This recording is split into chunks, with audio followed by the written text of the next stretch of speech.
Hoje vamos ver um pouco sobre a restrição do fluxo sanguíneo. É uma técnica que combina exercícios de baixa intensidade com a oclusão parcial do fluxo sanguíneo nas artérias e restrição total do retorno venoso.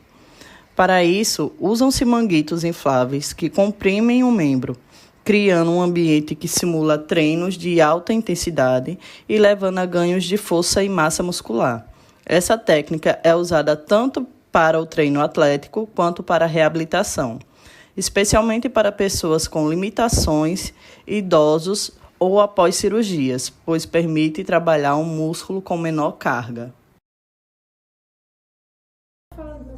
Boa tarde, hoje estamos com o professor mestre pela Universidade Federal, Janiel Alencar, apresentando um trabalho sobre a disciplina de Fundamentos Históricos Filosóficos do Esporte e da Educação Física. E viemos entrevistar ele para entender como é que ele está ajudando para a comunidade científica.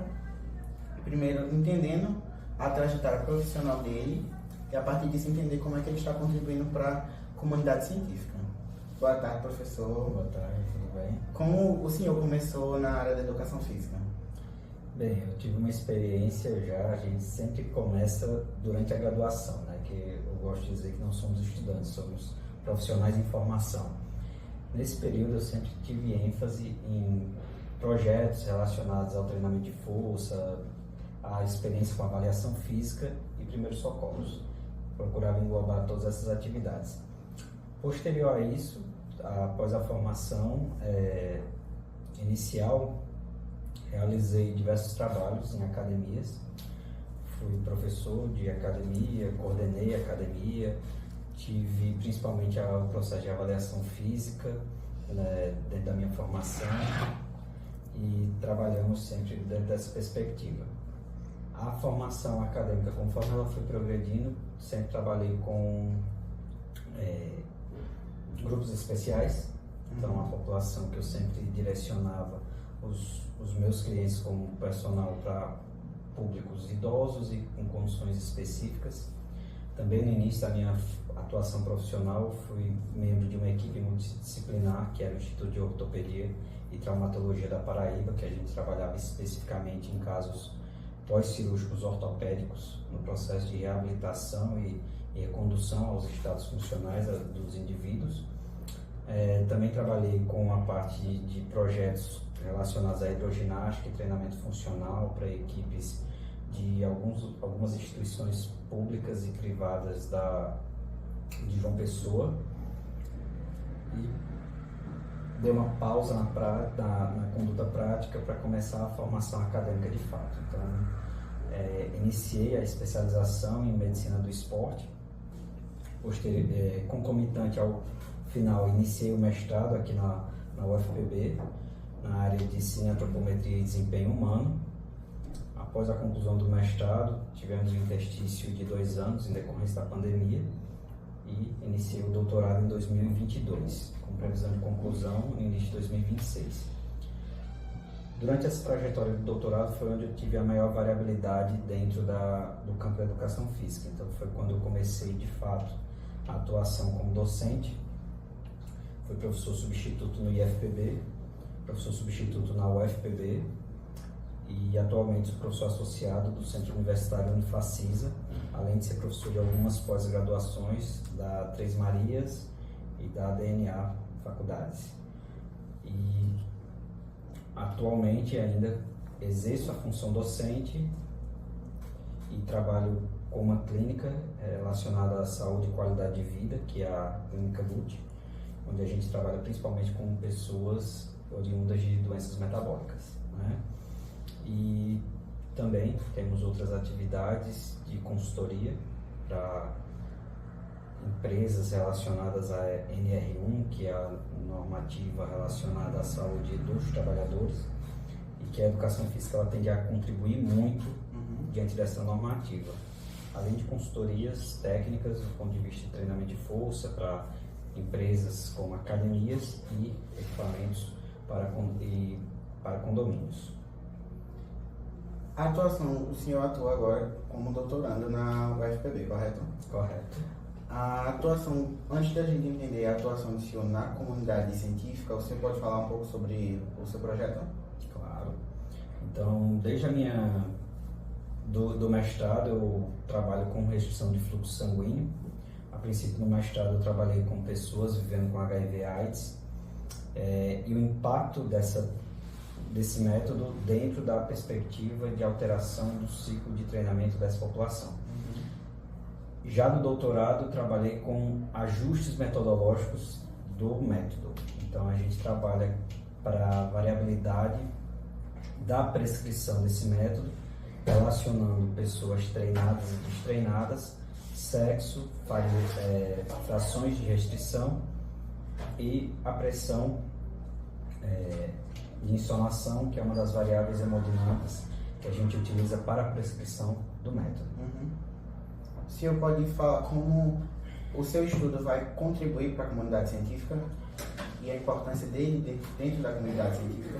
Perfeito. A técnica de restrição de fluxo sanguíneo, ela tem uma variabilidade de aplicações, porém, ela não tem uma metodologia padronizada de aplicação.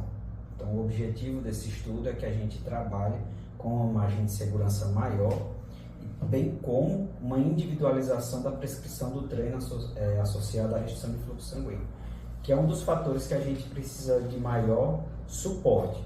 Tudo que a gente pensa em prescrição de treinamento, a gente tem que pensar na segurança e na eficácia. Esse limiar, ele é muito delicado. E para a restrição de fluxo sanguíneo ainda não existe padrões tão robustos nesse aspecto. Então, o projeto de tese, ele visa essa possibilidade de trazer parâmetros de individualização do treino que possibilitem tanto uma eficácia mais robusta, como também uma segurança na aplicação. Entendi. O senhor poderia falar como o treinamento com restrição de fluxo sanguíneo tem um papel para educação física e para atividade física na questão de segurança e na prevenção de doenças? Primeiro que a restrição de fluxo sanguíneo tem sido um método muito utilizado para reabilitação, bem como para populações clínicas que são intolerantes a altas cargas.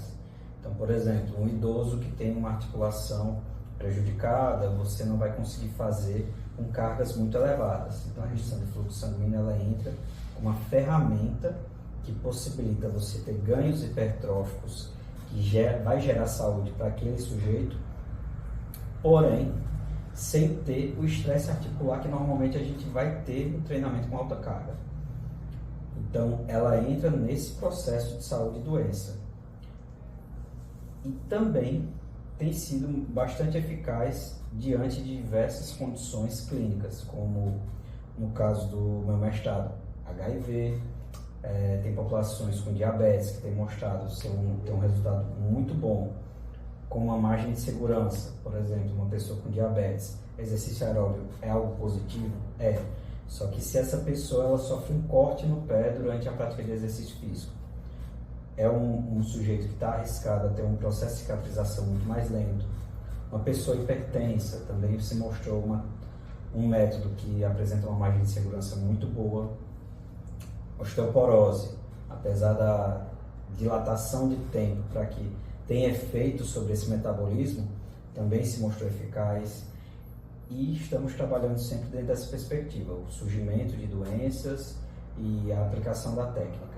E até hoje, todas as intervenções apresentaram respostas positivas, com exceção de raros casos de doenças obstrutivas de membros inferiores, onde a pessoa apresenta um risco de formação de trombos, e a técnica pode gerar o deslocamento do trombo para algum órgão vital. E outras questões são a retinopatia diabética, que também é um fator que mostrou o processo mais acelerado durante a aplicação do método de restrição. Tirando isso, tem apresentado muitos resultados positivos. E além do mais, a variabilidade de aplicação da técnica. Hoje a gente aplica em situações condicionantes, que é quando realiza a técnica associada a baixas cargas, e também realizamos em condições pré-condicionantes e pós-condicionantes. Uma para uma espécie de aquecimento da musculatura e outra que trabalha no processo de recuperação da musculatura. Só da musculatura em si ou também ele é usado em questões de rompimento de ligamento ou é só na questão da musculatura? Bem, quando a gente fala em ligamentos que são necessários processos cirúrgicos, a restrição de fluxo sanguíneo ela tem sido utilizada maciçamente na preservação da hipertrofia muscular. O que acontece normalmente? A gente sofre um tipo de lesão, aquele segmento ele tem que ser imobilizado para a recuperação e muitas vezes o processo de redução do volume muscular ele é mais nocivo do que a lesão em si. Então, muitas vezes você passa no processo de imobilização 1 mês com o segmento imobilizado e 6 meses para recuperar aquela massa muscular. Então, a restrição de fluxo sanguíneo ela tem trabalhado dentro de um escopo de manutenção de massa muscular, o que tem sido também bem positivo, já que se você consegue manter o processo de reabilitação, torna-se muito mais simples e célere. Como o senhor falou, a gente também tem grandes ganhos dentro da área da saúde, né? Mas dentro da área de alto rendimento, na área de esportes, a treinamento e restrição de fluxo sanguíneo também é usado, correto? Correto, ele é um método que pode ser utilizado no processo de periodização e também quando você trabalha na recuperação.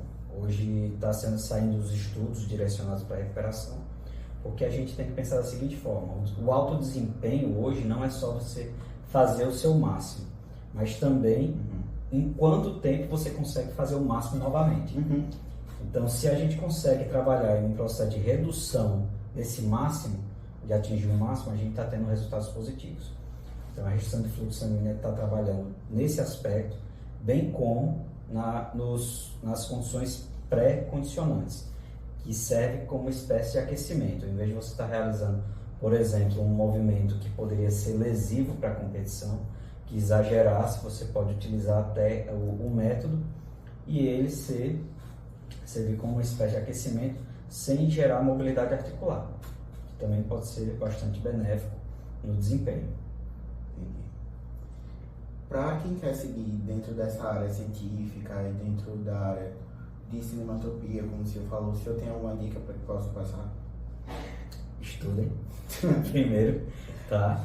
É uma área bastante complexa dentro da educação física, a cineantropometria é a avaliação do homem em sua condição de movimento. A gente utiliza da avaliação física, a princípio o homem estático, a princípio posterior o homem em suas metragens e depois a gente avalia ele como um todo. Então aqui no laboratório de cineantropometria e desempenho humano existem 3 grandes vertentes, que são as variáveis metabólicas, as morfológicas e as neuromusculares, tá? Então, quando a gente faz a restrição de fluxo sanguíneo, a gente procura trabalhar dentro dessas 3 vertentes, as nossas pesquisas. Mas, para o desenvolvimento da área, a gente tem que sempre buscar os ajustes às necessidades, os padrões que possibilitem principalmente a prescrição de um treino adequado.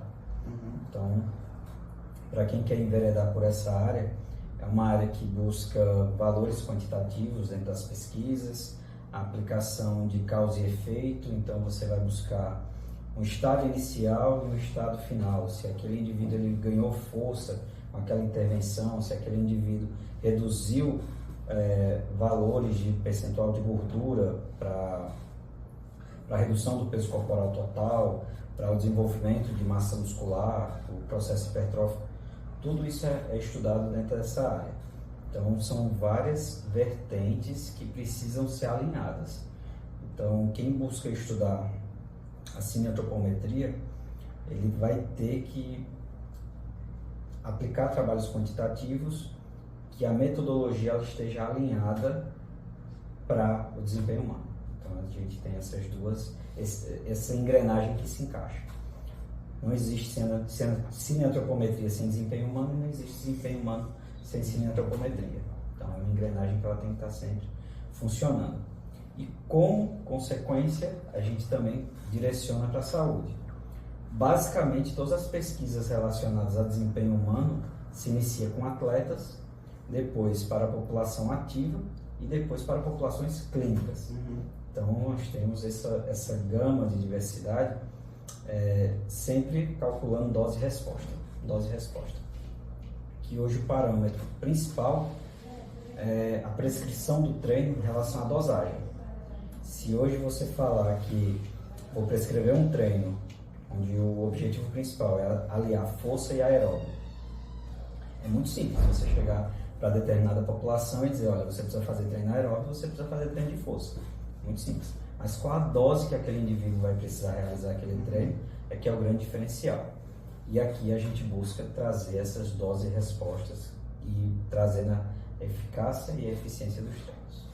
Seguindo essa lógica que o senhor comentou agora, o senhor vê dentro da comunidade científica algum mito, ou entre os discentes, o pessoal que está chegando agora na área, algum mito que precisa ser quebrado, que precisa... algo que vem sido colocado como verdade, e o senhor vê que pode ser mudado? Nós temos diversos da educação física, principalmente a questão do que, exemplo, idoso não pode treinar com alta intensidade, idoso não pode realizar exercícios com impacto, e o idoso não pode fazer isso, criança não pode fazer musculação, coisas do tipo que difere uma modalidade esportiva para a criança da musculação, do treinamento de força. Óbvio, você não vai chegar para uma criança e dizer, olha, você vai cruzar um campo de 110 metros em 15 segundos. Aí tem a mítica que a criança, quando chegar numa sala de musculação, ela vai levantar 100 quilos. Não existe isso. É uma carga que vai ser realizada por um adulto. Então, isso foi muito em decorrência de estudos colocando como lesiva. Porém, criança ela se lesiona em academia basicamente porque tem equipamentos muito atrativos e elas tendem a machucar mão e pé, que é pancada de peso. Então, esse é um dos mitos que sempre a gente tem que trabalhar. E o grande que da educação física como um todo é qual a dose que a gente pode ter para aquela população de exercício. Todo mundo está apto a fazer exercício. O que eu não posso é alterar uma dose conveniente para aquela população. Então ainda existe essa mítica, fulano não pode fazer isso porque ele tem isto. Não, ele não vai poder fazer naquela intensidade, ele vai poder fazer naquela carga. Mas de acordo com a limitação, retirou a limitação, ele vai estar sempre ajustado. O senhor tem alguma mensagem final para passar para o público do vídeo? A educação física, existe uma mítica, né, sobre a educação física de que ela é o curso do futuro. Eu já acho que é o curso do presente.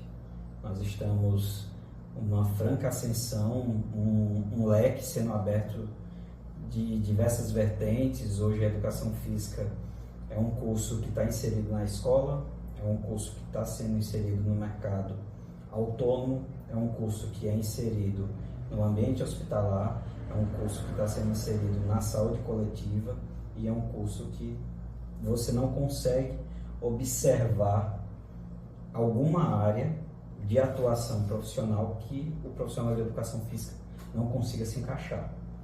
Então, é buscar essas vertentes. O curso ele tem uma produtividade absurda. Esse leque eu não vejo em outros cursos, sob hipótese alguma, já dei aula em diversos cursos. Ou o curso não tem advento autônomo, ou não tem advento escolar, ou não tem um advento mais direcionado para a saúde. E nós somos o único curso que bebe dessas duas fontes, saúde, educação, e a gente está sempre atrelando esse conhecimento. Então, é aproveitar o que o curso tem ao máximo. Foi uma coisa que me encantou no curso. Eu sempre falo sobre a minha queda de paraquedas. Não fui eu que escolhi a educação física, foi a educação física que me escolheu.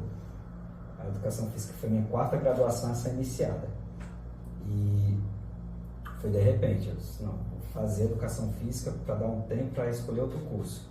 Eu fui me encantando, vendo as possibilidades que o curso permite. E é o recado que eu dou para vocês, aproveitem as oportunidades que o curso permite, que esse leque vocês não vão encontrar em lugar nenhum. Então não venham com lástima que o curso de educação física é isso, é aquilo. Aproveitem o que ele tem de melhor e ele tem muita coisa boa.